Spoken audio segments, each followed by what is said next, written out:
Hola jóvenes, espero que se encuentren muy bien. En esta segunda sesión vamos a ver lo que son los algoritmos y los diagramas de flujo.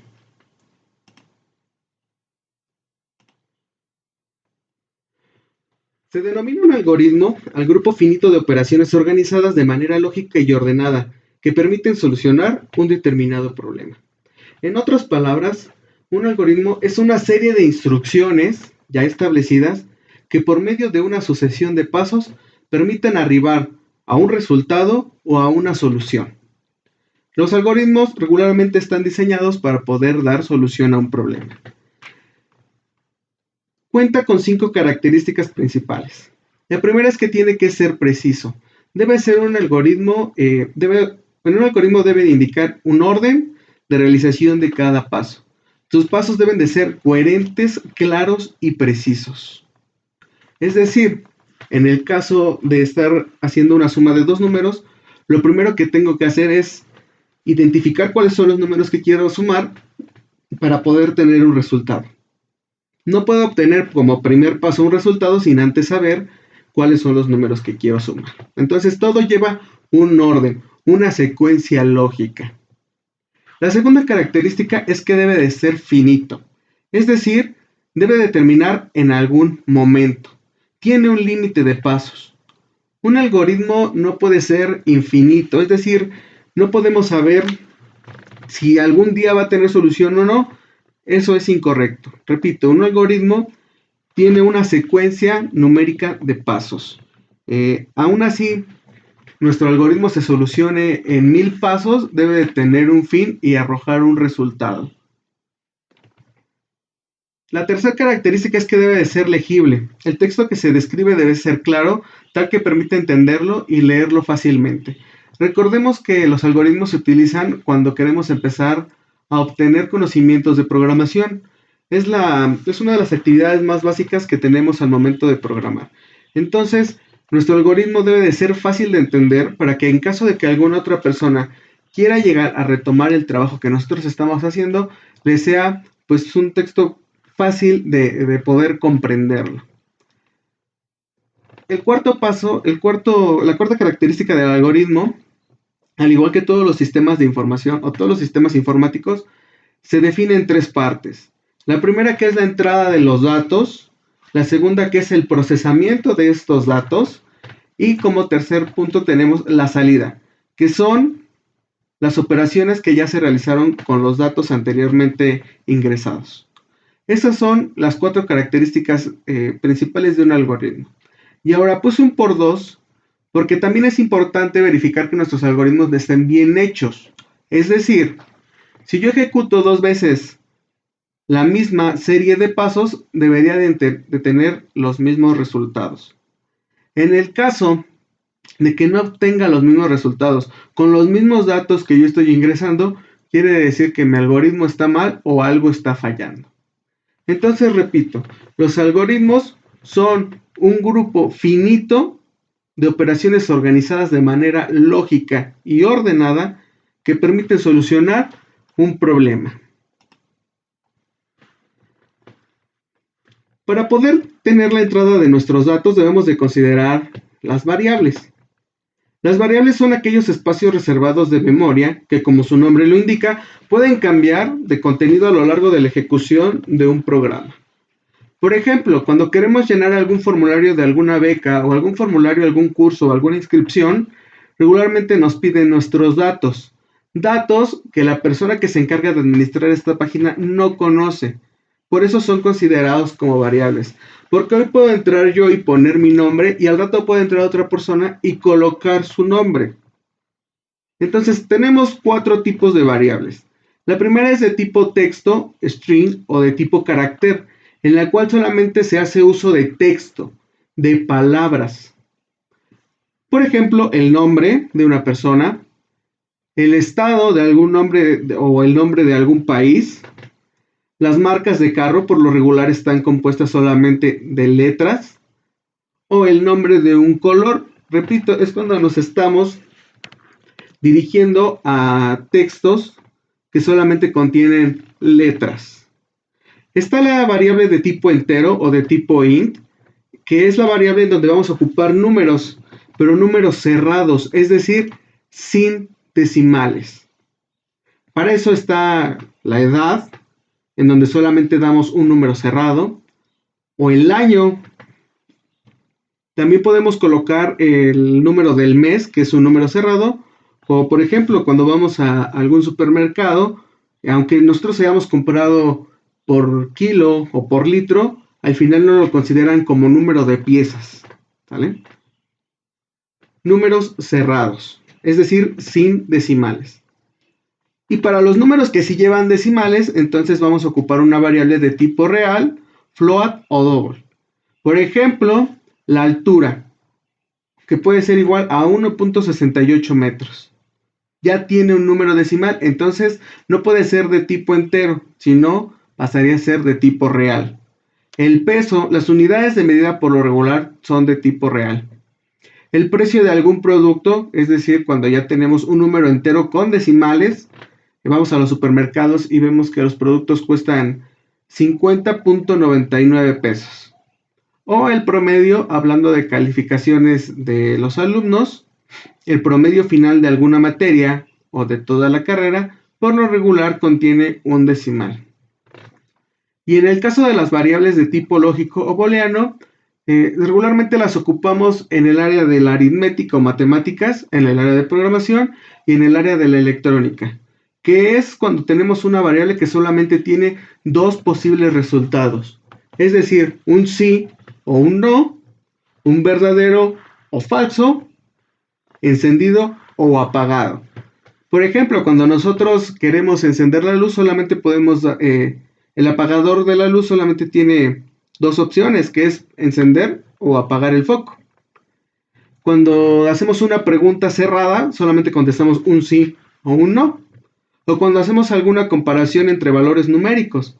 Por ejemplo, 5 es mayor que 9, el resultado es falso. 1 es menor que 5, el resultado es true o verdadero. También lo podemos enfocar hacia el área de las calificaciones, cuando por ejemplo yo digo, si mi calificación es menor que 6, quiere decir que estoy reprobado. Si mi calificación es mayor que 5, quería decir que soy aprobado. Y estas son las 4 tipos de variables que vamos a estar utilizando a lo largo de este parcial. Y aquí tenemos un ejercicio de un algoritmo. ¿Sale? Como lo dije en un principio, los algoritmos utilizan un lenguaje coloquial o un lenguaje muy común. No es necesario tener conocimientos avanzados en el área de programación. De hecho, repito, los algoritmos son la base para empezar a programar. Entonces vamos a empezar con un lenguaje común o natural, que no se nos complique tanto. Entonces mi primer ejercicio dice, se requiere el algoritmo para conocer el nombre completo de un empleado y el sueldo que se le va a pagar mensualmente. Para ello se dispone de las horas laboradas en el mes anterior, que son horas cerradas, así como la tarifa por hora, que puede contener decimales. Es decir, el número de horas debe de ser cerrado, debe de ser un número entero, mientras que la tarifa por hora sí puede contener decimales. Entonces, esa sería una variable de tipo real. Lo que yo les recomiendo es que creen dos tablitas. Una de entrada de información, que es lo que nosotros o el usuario va a ingresar al sistema, y una de salida de información, que es los resultados que el sistema me tiene que arrojar. En este caso, me está pidiendo un programa para conocer el nombre completo de un empleado. Entonces, como no sabemos cómo se llama el empleado, voy a crear una entrada de datos que sería el nombre completo.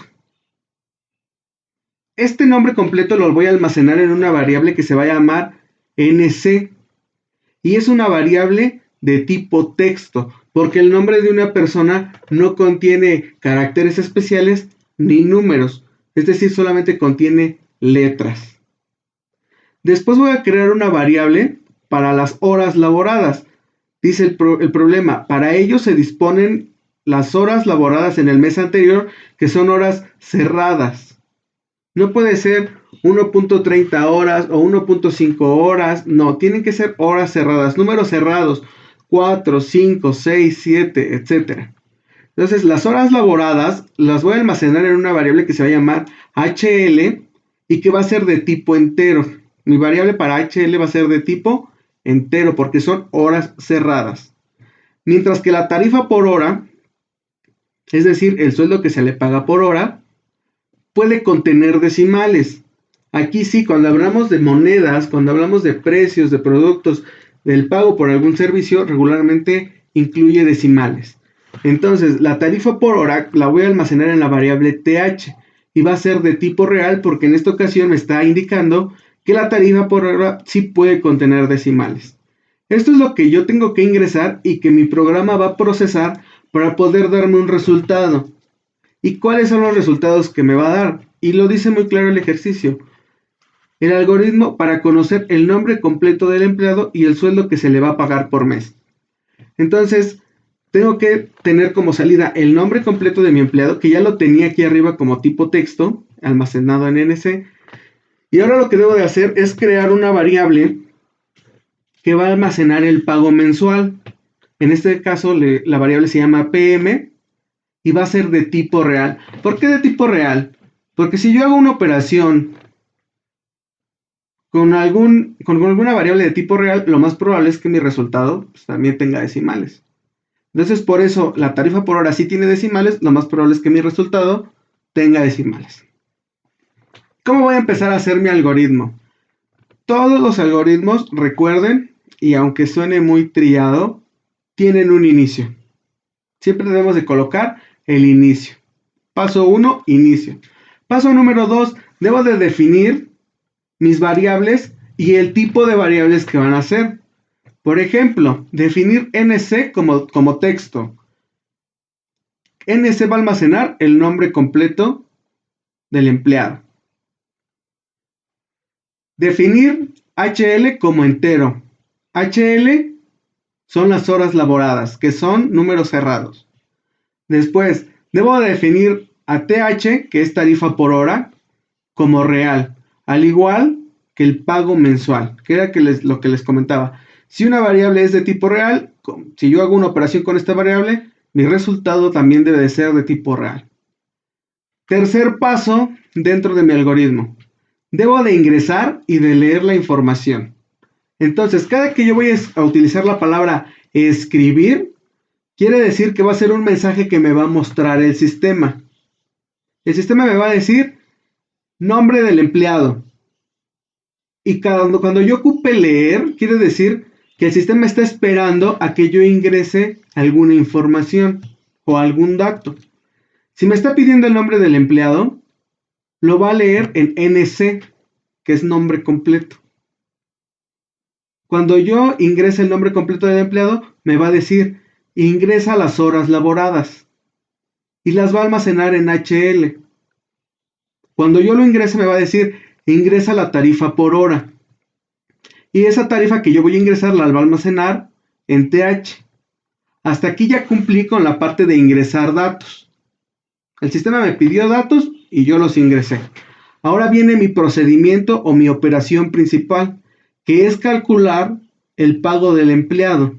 Entonces, para eso voy a ocupar la variable PM, que es el pago mensual, y a esta variable le voy a asignar, recuerden que para asignar es el símbolo menor que seguido de un guión medio, le voy a asignar lo que hay en horas laboradas por tarifa por hora. ¿Cuántas horas trabajé y cuánto es lo que me pagan por hora? Y esta operación la voy a almacenar, repito, en mi variable que se llama pago mensual. Luego entonces el sistema me va a decir al empleado NC, que ya es el nombre completo, se le debe pagar tanta cantidad. El pago mensual, aquí me debe de aparecer el pago mensual, que es, repito, la multiplicación de las horas laboradas por la tarifa de cada hora. Y fin, ahí termina este algoritmo o este ejercicio. ¿Sale? Si yo me voy al programa que se llama PCInt y ejecuto este algoritmo, pues debe de ser tal cual. Para poder ocupar PCInt, pues hay que instalarlo previamente. Y una vez que ya lo tenemos instalado, pues hay que abrirlo. En este caso, mi algoritmo necesita un título. Y le vamos a poner nómina.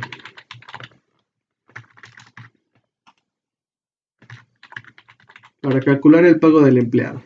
¿Sale? ¿Qué es lo que debo de hacer? Primero, pues primero debo definir variables. Y en este caso es definir, que ya solamente es copiar lo que tengo de este lado en mis tablitas o en mi solución, en mi análisis del problema, al programa PCInt, que me va a permitir ejecutar mi algoritmo de una manera ya más profesional. Definir ANC como texto. ¿Vale? Luego, ¿qué debo hacer? Definir mis otros tipos de variables, que es definir a horas laborales como tipo entero. Como tipo entero. Y definir por último a tarifa por hora, coma, y al pago mensual como de tipo real. Si se dan cuenta, el mismo programa nos va ayudando a colocar los tipos de variables que vamos a ir utilizando. Después voy a poner escribir, quiere decir que el programa me va a pedir información. Entre comillas debo de escribir la expresión o el texto que el programa me va a mostrar. En este caso va a ser ingresa el nombre del empleado, 2 puntos. Y voy a leer, el programa me va a leer lo que yo voy a ingresar como nombre del empleado. Y el nombre del completo del empleado se va a almacenar en una variable que era NC. ¿Vale? Y sigue lo mismo. Escribir, entre comillas, ingresa las horas laboradas. Voy a leer ese dato en la variable que se llama HL. Y una vez más el sistema me va a pedir que ingresa el pago por hora o la tarifa por hora.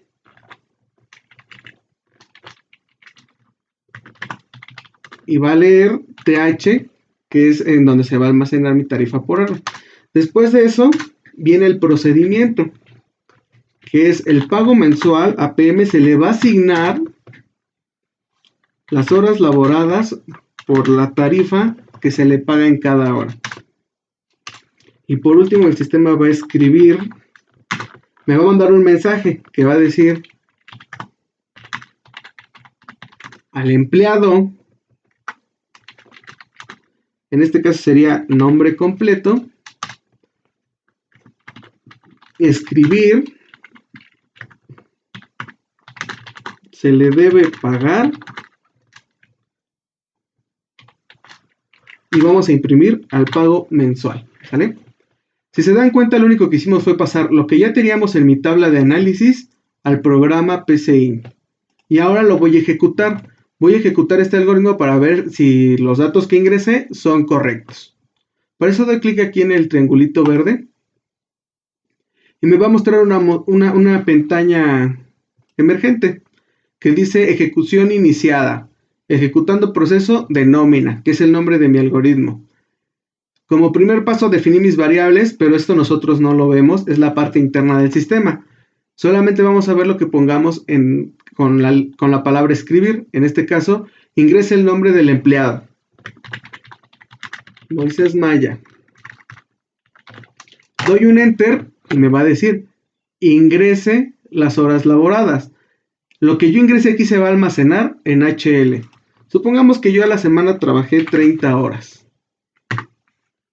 Ingrese el pago por hora. Lo que voy a ingresar aquí se va a almacenar en TH.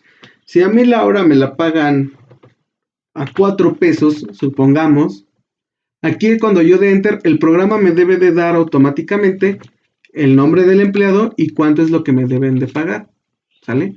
Entonces, cuando yo dé enter aquí se va a ejecutar el procedimiento de manera automática. Y aquí está. 30 por 4, 120. Al empleado Moisés Maya se le debe de pagar 120 pesos. Y ahí mi algoritmo no me mostró ningún error. Si yo lo ejecuto con los mismos datos, si lo vuelvo a ejecutar otra vez con los mismos datos, debo de obtener el mismo resultado. Vamos a ver. Moisés Maya. ¿Cuántas horas? Fueron 30 horas laboradas, me pagaban de a 4 pesos por hora, y si me doy cuenta tengo el mismo resultado, quiere decir que mi algoritmo está bien hecho. Y hasta aquí, todo está bien. Ahora, el programa PCI nos da la opción de poder tener nuestros diagramas de flujo de una manera muy rápida. Esa es una de las partes que más me agradan de este software. Un diagrama de flujo es la representación gráfica de un algoritmo y nos permite tanto documentar, estudiar, planificar, mejorar y comunicar procesos que son muy complejos. Cuando ocupamos la palabra gráfica o gráfico, regularmente lo asociamos con imágenes.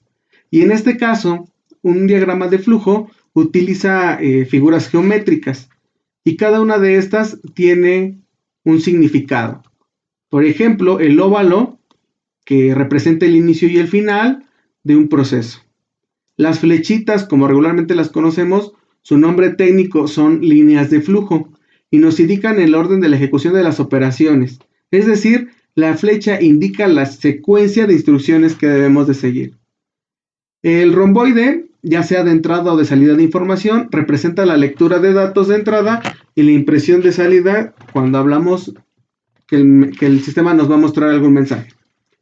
El rectángulo lleva por nombre el proceso y representa cualquier tipo de operación. En nuestro caso lo estamos ocupando tanto para definir las variables como para hacer mi operación principal.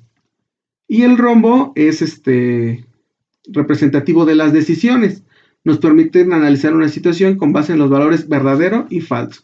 Es decir, cada vez que ocupemos un rombo vamos a estar ocupando una variable de tipo float.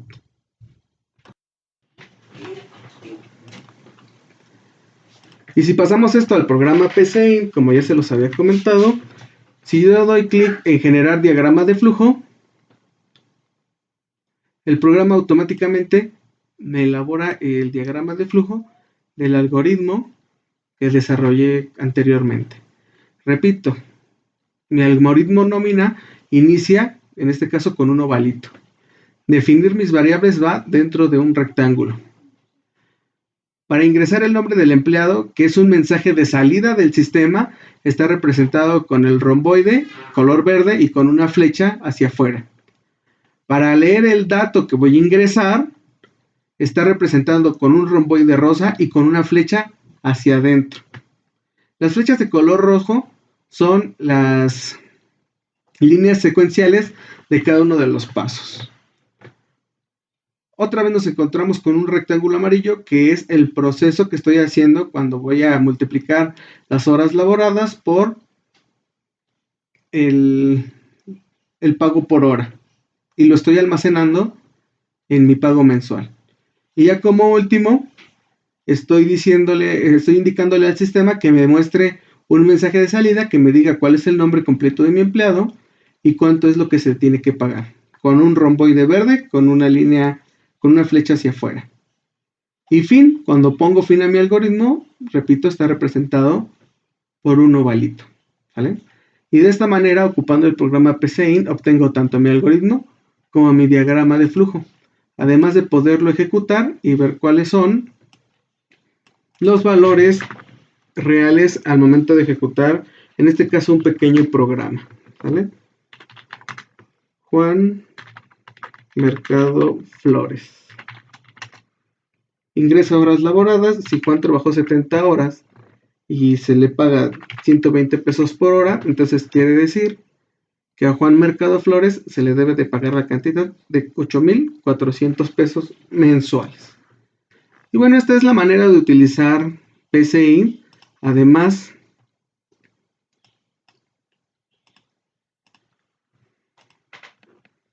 del tema de algoritmos y diagramas de flujo. De mi parte sería todo. Espero que tengan una semana llena de éxitos.